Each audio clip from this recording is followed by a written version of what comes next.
पाण्याचे साठे म्हटलं की आपल्या डोळ्यासमोर येतात धरणं, जलाशय, सिंचन आणि पिण्याच्या पाण्याची व्यवस्था.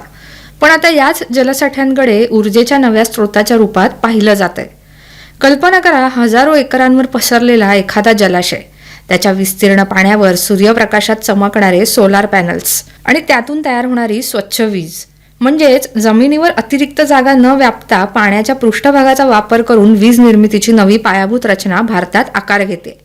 केंद्र सरकारने प्रधानमंत्री सूर्य सरोवर योजना पुढे आणत देशातील निवडक जलाशयांवर फ्लोटिंग सोलार फोटोव्होल्टेइक प्रकल्प उभारण्याची दिशा निश्चित केली.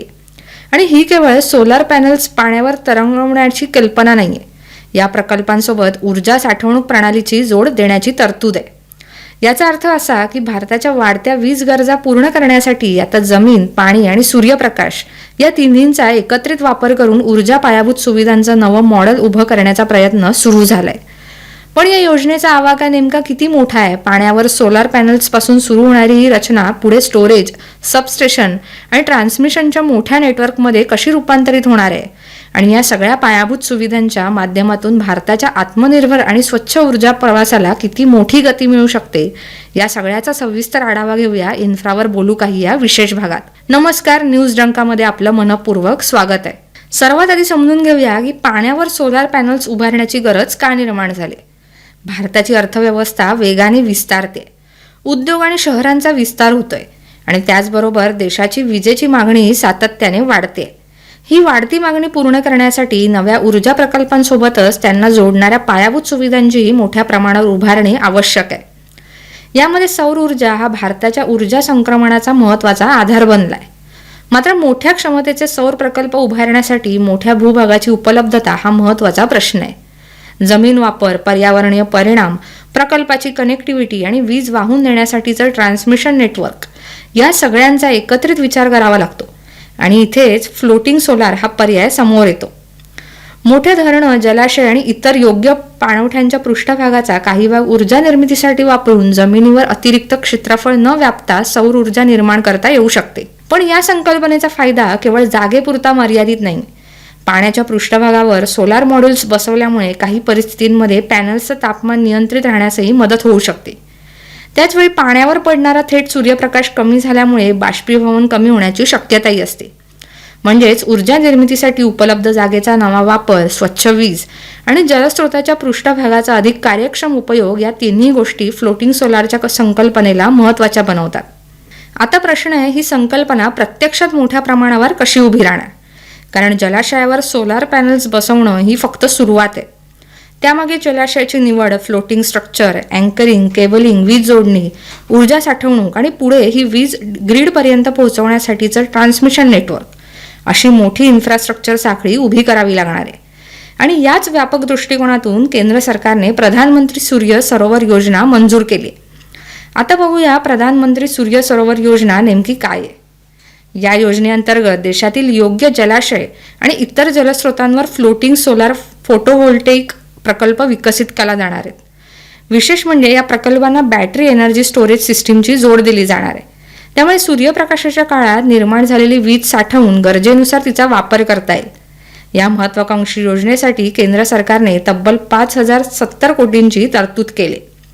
या योजनेतून 5,000 मेगावॅट फ्लोटिंग सोलार क्षमता आणि 10,000 मेगावॅट तास ऊर्जा साठवणूक क्षमता उभारण्याचं लक्ष्य आहे. पण हे फक्त काही आकडे नाहीत.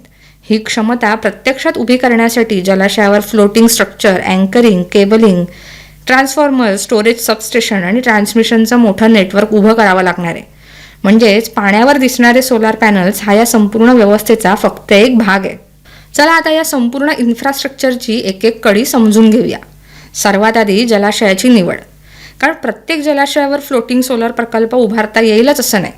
त्यासाठी जलाशयाचं क्षेत्रफळ, पाण्याची खोली, पाण्याच्या पातळीतील चढ उतार, वाऱ्याचा वेग, लाटांची स्थिती आणि जलाशयाचा सध्याचा वापर, अशा अनेक बाबींचा अभ्यास करावा लागतो. त्यासोबतच आणखी एक महत्त्वाचा मुद्दा म्हणजे वीज पायाभूत सुविधा. जवळ सबस्टेशन किंवा ट्रान्समिशन नेटवर्क आहे का? तयार झालेली वीज ग्रीडशी सहज जोडता येईल का? प्रकल्पांपर्यंत रस्ते आणि इतर आवश्यक सुविधा उपलब्ध आहेत का? या सगळ्याचा विचार करूनच योग्य जलाशयाची निवड केली जाते. एकदा जलाशय निश्चित झालं की पुढचं काम सुरू होतं फ्लोटिंग सोलार स्ट्रक्चरचं. सोलर पॅनल्स थेट पाण्यावर ठेवले जात नाहीत. त्यासाठी विशेष फ्लोटिंग प्लॅटफॉर्म तयार केले जातात. या प्लॅटफॉर्मवर अनेक सोलर मॉड्यूल्स एकत्र बसवले जातात आणि संपूर्ण रचना पाण्याच्या पृष्ठभागावर तरंगत राहते. पण ही रचना वारा, लाटा किंवा पाण्याच्या हालचालीमुळे वाहून जाऊ नये यासाठी अँकरिंग आणि मूव्हरिंग सिस्टीम महत्त्वाची ठरते. फ्लोटिंग प्लॅटफॉर्म योग्य पद्धतीने जलाशयाच्या तळाशी किंवा किनाऱ्याशी जोडले जातात. त्यामुळे पाण्याची पातळी बदलली किंवा हवामानाची स्थिती बदलली तरी सोलार पॅनल्सची संपूर्ण रचना स्थिर ठेवता येते. यानंतर येतो वीज किनाऱ्यावर आणण्याचा टप्पा. पॅनल्समधून निर्माण झालेली वीज केबल्सच्या माध्यमातून एकत्र केली जाते आणि किनाऱ्यावरील विद्युत यंत्रणेपर्यंत आणली जाते. त्यानंतर इन्व्हर्टर आणि ट्रान्सफॉर्मरच्या माध्यमातून ती वीज ग्रीडमध्ये पाठवण्यासाठी योग्य पातळीवर आणली जाते. इथून पुढे ही वीज सबस्टेशन आणि ट्रान्समिशन नेटवर्कच्या माध्यमातून मोठ्या पॉवर ग्रीडशी जोडली जाते. म्हणजेच पाण्यावर दिसणारे सोलार पॅनल्स हा फक्त या प्रकल्पाचा वरचा भाग आहे. त्यामागे floating structure, anchoring, cabling, substations, transformer आणि ट्रान्समिशन अशी मोठी इन्फ्रास्ट्रक्चर साखळी काम करत असते. पण या संपूर्ण साखळीत आणखी एक महत्त्वाचा दुवा आहे, तो म्हणजे ऊर्जा साठवणूक. सूर्यप्रकाशावर अवलंबून असलेल्या सौर ऊर्जेचं उत्पादन दिवसभर समान राहत नाही. त्यामुळे निर्माण झालेली वीज योग्य वेळी उपलब्ध करून देण्यासाठी बॅटरी एनर्जी स्टोरेज सिस्टीम महत्त्वाची ठरते.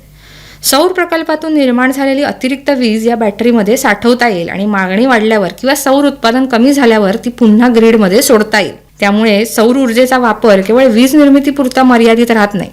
वीज कधी साठवायची, कधी ग्रीडमध्ये सोडायची आणि मागणीनुसार तिचा पुरवठा कसा व्यवस्थापित करायचा यासाठी एक अधिक लवचिक व्यवस्था तयार होते. आता या संपूर्ण व्यवस्थेची रचना समजून घेतल्यानंतर एक महत्त्वाचा प्रश्न आहे, या योजनेचा प्रत्यक्ष फायदा किती मोठा असणार आहे? फ्लोटिंग सोलारमुळे उपलब्ध जलस्रोतांचा ऊर्जा निर्मितीसाठी नव्या पद्धतीने वापर करता येतो. त्यासोबत सौर प्रकल्प, ऊर्जा साठवणूक आणि ग्रीड कनेक्टिव्हिटी यांना एकत्र आणल्यामुळे अक्षय ऊर्जेला अधिक लवचिक आणि विश्वासार्ह स्वरूप देण्याचा प्रयत्न या मॉडेलमधून केला जातो. पण याचा फायदा केवळ वीज निर्मितीपुरता मर्यादित राहणार नाही. या प्रकल्पांसाठी लागणारी उपकरणं, फ्लोटिंग स्ट्रक्चर, स्टोरेज, वीज जोडणी आणि देखभाल यामुळे ऊर्जा क्षेत्रातील अनेक उद्योग, सेवा आणि गुंतवणुकीसाठी नव्या संधी निर्माण होऊ शकतात. त्यामुळे आता प्रश्न आहे की 5070 कोटींच्या या सरकारी तरतुदीतून नेमकं काय उभं राहणार आहे आणि या योजनेचा भारताच्या ऊर्जा क्षेत्रावर दीर्घकालीन आर्थिक आणि पायाभूत परिणाम काय होऊ शकतो. तर चला आता पाहूया या योजनेचं अर्थकारण, गुंतवणूक आणि दीर्घकालीन इन्फ्रास्ट्रक्चर रिटर्न. या योजनेअंतर्गत पात्र फ्लोटिंग सोलार प्रकल्पांना प्रति मेगावॅट 1 कोटीपर्यंतची केंद्रीय मदत मिळणार आहे. प्रकल्प सुरू करण्यापूर्वीचं सर्वेक्षण, व्यवहार्यता अभ्यास आणि इतर तयारीच्या कामांसाठी प्रत्येक प्रकल्पाला 50 लाखांपर्यंतची मदत दिली जाणार आहे. म्हणजेच सरकारचा भर फक्त सोलार पॅनल्स उभारण्यावर नाहीये, तर प्रकल्पाच्या सुरुवातीच्या तयारीपासून प्रत्यक्ष वीज निर्मितीपर्यंतच्या प्रक्रियेला आर्थिक आधार देण्याचा प्रयत्न आहे. या योजनेतून फ्लोटिंग सोलरची क्षमता आणखी 5000 मेगावॅटने वाढण्याचं लक्ष्य आहे. यासाठी देशातील जलाशय आणि इतर योग्य जलस्रोतांचा वापर केला जाणार असल्याने मोठ्या प्रमाणावर जमीन उपलब्ध करण्याची गरजही कमी होऊ शकते. याचा परिणाम फक्त वीज निर्मितीपुरता राहणार नाही. Floating structure, solar modules, cabling, battery storage, वीज जोडणी आणि देखभाल अशा अनेक गोष्टींची गरज भासणार आहे. त्यामुळे सोलार आणि ऊर्जा क्षेत्राशी संबंधित उद्योग आणि सेवांनाही चालना मिळण्याची शक्यता आहे. आणि याचाच पुढचा महत्त्वाचा फायदा आहे दीर्घकालीन ऊर्जा पायाभूत सुविधा. आज उभारलेले हे प्रकल्प पुढील अनेक वर्ष स्वच्छ वीज निर्माण करू शकतात. त्यासोबतची स्टोरेज आणि ग्रीड व्यवस्था ही वीज गरजेच्या वेळी उपलब्ध करून देण्यास मदत करू शकते. केंद्र सरकारच्या अंदाजानुसार या योजनेमुळे दरवर्षी सुमारे 1 कोटी टन कार्बन डायऑक्साईड उत्सर्जन कमी होऊ शकतं. तसेच संपूर्ण मूल्य साखळीत सुमारे 16,000 ते 17,000 पूर्णवेळ रोजगारांच्या संधी निर्माण होण्याची शक्यता आहे. पण या सगळ्याचा सर्वसामान्य नागरिकांना नेमका काय फायदा होणार आहे? तर देशाची विजेची मागणी सातत्याने वाढत असताना स्वच्छ ऊर्जेचा पुरवठा वाढवणं आणि तो अधिक स्थिर ठेवणं गरजेचं आहे. फ्लोटिंग सोलार आणि ऊर्जा साठवणुकीमुळे दिवसा निर्माण झालेली अतिरिक्त सौर वीज साठवून गरजेनुसार वापरण्याची क्षमता वाढू शकते. त्यामुळे भविष्यात वाढणारी विजेची मागणी पूर्ण करण्यासाठी देशाच्या ऊर्जा व्यवस्थेला आणखी एक मजबूत पर्याय मिळू शकतो. याचा फायदा केवळ घरगुती वीज पुरवठ्यात मर्यादित राहणार नाहीये. उद्योग, डेटा सेंटर्स, रेल्वे, मेट्रो आणि इतर मोठ्या वीज ग्राहकांसाठी सातत्याने आणि विश्वासार्ह वीज उपलब्ध असणं अत्यंत महत्त्वाचं आहे. देशाची अर्थव्यवस्था आणि उत्पादन क्षमता वाढत असताना ऊर्जेची ही गरजही वाढणार आहे. त्यामुळे स्वच्छ ऊर्जेची वाढती उपलब्धता उद्योगांच्या विस्तारालाही आधार देऊ शकते. आणि यापेक्षा मोठा मुद्दा आहे तो भारताच्या ऊर्जा सुरक्षेचा. अर्थव्यवस्था जसजशी वाढेल तसतशी विजेची गरजही वाढणार आहे. अशावेळी विविध अक्षय ऊर्जा स्रोतांची क्षमता वाढवणं गरजेचं आहे. सौर, पवन आणि जलऊर्जेसोबतच जलाशयांच्या पृष्ठभागाचा वापर करून फ्लोटिंग सोलारची क्षमता वाढवणं हा त्याच दिशेने जाणारा एक पर्याय ठरू शकतो. म्हणजेच जलाशयाच्या पाण्यावर दिसणारे हे सोलार पॅनल्स केवळ वीज निर्माण करणार नाहीत, तर उपलब्ध संसाधनांचा अधिक कार्यक्षम वापर, स्वच्छ ऊर्जा, रोजगार आणि भविष्यातील ऊर्जा गरजा या सगळ्यांना जोडणाऱ्या मोठ्या बदलाचा भाग ठरू शकतात. पण प्रत्येक मोठ्या पायाभूत प्रकल्पाप्रमाणे या योजनेसाठीही काही आव्हानं आहेत. पर्यावरणीय परिणाम, जलाशयांचा सध्याचा वापर, प्रकल्पाचा खर्च, देखभाल आणि दीर्घकालीन सुरक्षितता यांचा काळजीपूर्वक विचार करावा लागणार आहे. पण या योजनेसमोर काही आव्हानं आहेत. जलाशयांच्या पिण्याचं पाणी, सिंचन किंवा मत्स्य व्यवसायासाठी होणारा वापर लक्षात घेऊनच प्रकल्प उभारावे लागतील. त्यासोबत प्रकल्पाचा खर्च, देखभाल, बदलतं हवामान आणि पर्यावरणीय परिणाम यांचाही विचार महत्त्वाचा ठरणार आहे. त्यामुळे योजनेचं यश केवळ किती मेगावॅट सोलार क्षमता उभी राहते यावर ठरणार नाहीये, तर जलाशयापासून फ्लोटिंग स्ट्रक्चरपर्यंत, तिथून वीज जोडणी, स्टोरेज आणि पुढे ग्रीडपर्यंत ही संपूर्ण इन्फ्रास्ट्रक्चर साखळी किती सक्षमपणे उभी राहते यावर त्याचा खरा परिणाम ठरणार आहे.